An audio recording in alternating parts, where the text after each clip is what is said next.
पहले आप लोगों ने देखा होगा, पहले गांव में जो भीख मांगने लोग आया करते थे ना, तो वो पहले गीत सुनाया करते थे, भजन सुनाया करते थे खूब।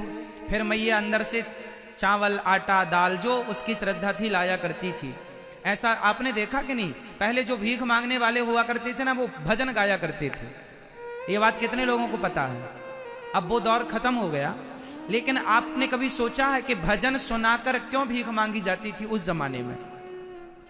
पहले भीख मांगने वाले ना बढ़िया झांझ मजीरा लेकर, खरताल लेकर ना भजन गाया करते थे, और एक भजन सुनाते थे, तब फिर उस घर की मैया कुछ लाती थी उनके लिए और श्रद्धा पूर्वक देती थी भजन गाकर। अच्छा, आपको पता है भजन क्यों गाया जाता था?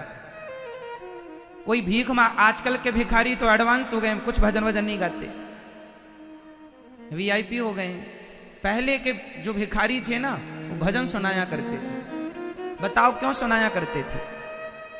आज की तरह भी तो साइलेंट खड़े हो सकते थे, अम्मा आवाज लगा सकते थे, अरे मैया भिक्षा दे दो, अरे मैया कुछ दे दो, भैया कुछ दे दो, ऐसा भी। लेकिन नहीं, पहले के लोग ये नहीं बोला करते थे मैया कुछ दो, हम भीख मांगने आए, हमें कुछ दो ना। पहले के लोग भजन गाने लग जाते थे। क्यों गाया करते थे? कभी सोचा आपने? इसलिए गाया करते थे कि जो भिखारी आपके घर भिक्षा मांगने आते थे तो आप आटा देते थे, गेहूं चावल जो आपकी आस्था थी वो आप देते थे। तो जो भिखारी था लेने वाला, जैसा कि मैं, अब देखो मैं इंदौर आया हूं, मैं भी आपको भजन सुनाऊंगा, कथा सुनाऊंगा, और आपसे कहूंगा कि आप लोग भी थोड़ा थोड़ा दान पुण्य करो। तो हम लोग ना, पहले सवाल ये खड़ा हुआ कि भजन क्यों सुनाते हैं, कथा क्यों सुनाते हैं? क्योंकि देखो, जो भिखारी होता है वो सोचता है कि मैं आपके घर से अन्न ले रहा हूं, आपके घर से रोटी ले रहा हूं, आपके घर का नमक खा रहा हूं, मेरी औकात तो है नहीं आपको कुछ देने की कि मैं आपको बदले में कुछ दे दूं। यदि मेरे पास कुछ देने के लिए नहीं है, धन दौलत आपके लिए, और आप मुझे आटा दे रहे हैं, आप मेरा पेट भर रहे हैं, तो मैं आपका ऋणी हो गया कि नहीं? आपने मुझे सीधा दिया, आटा दाल चावल दिया, तो मैं आपका ऋणी हो गया। अब मैं वो ऋण कैसे चुकाऊंगा?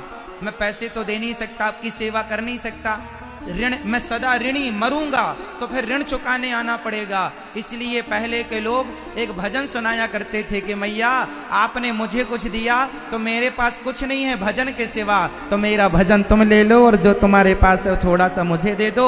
हिसाब किताब वहीं का वहीं बराबर हो जाता था। ना आप ऋणी होते थे ना हम ऋणी होते थे। इसलिए ये दास अनिरुद्ध आप लोगों को भजन सुनाया करता है, कथा सुनाया करता है, और कथा सुना सुना कर आप जो देते हैं उसके बदले हम आपको कथा सुना देते हैं, कुछ भजन सुना देते हैं, तो वो हिसाब किताब क्या हो जाता है? चुक जाता है। यदि हमने आपको भजन नहीं सुनाया, हमने आपको कथा नहीं सुनाई, हमने आपको सही शिक्षा नहीं दी और सिर्फ ले लिया, तो फिर हम आपके ऋणी हो जाएंगे। फिर वो ऋण चुकाने के लिए आना पड़ेगा। इसलिए कौन आए जाए बार बार जन्म मृत्यु के चक्कर में पड़े। इसलिए यदि किसी को भगवान ने इस योग्य बनाया है कि चलो आपका गुजारा भीख मांगने से होगा, तो कुल मिला के कहने का भाव ये है कि पहले हमारे जमाने हमारे देश के भिखारी भी ऐसे थे कि फ्री में आपसे भीख भी नहीं लेते थे, भीख के बदले आपको भजन सुनाया करते थे, भगवान का नाम सुनाया करते। कुछ ना आवे तो श्री कृष्ण गोविंद हरे मुरारी हे नाथ नारायण वासुदेवा ही कह दिया करते थे। सही है ना? भगवान संत क्या दे सकते हैं? कथा सुना देंगे मस्त भगवान की, नाम कीर्तन करा देंगे भगवान का, या दिव्य ज्ञान की बातें सुना देंगे, हिसाब बराबर, कोई कर्जा नहीं चढ़ा। तो संतों के पास यही है, जहां बैठे वहां भगवान नाम, हमारो धन राधा श्री राधा श्री राधा, पायो जी मैंने राम रतन धन पायो। क्या करें, हमारे देश का धन शुरू से आज तक भगवान का नाम ही हमारा धन रहा है। सबसे बड़ा धन क्या है?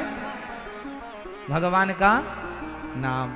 तो वैसे आप सभी भक्तों का मैं ऋणी हूं, और वो ऋण आपको भगवान की कथा सुना सुना करके चुका रहा हूं, और वो चुकाता ही रहूंगा आप सबका ऋण, है ना मैया? आपको याद नहीं आती थी हमारी? चलो इसलिए बिहारी जी ने भेज दिया, जाओ भक्तों को कथा सुनाओ।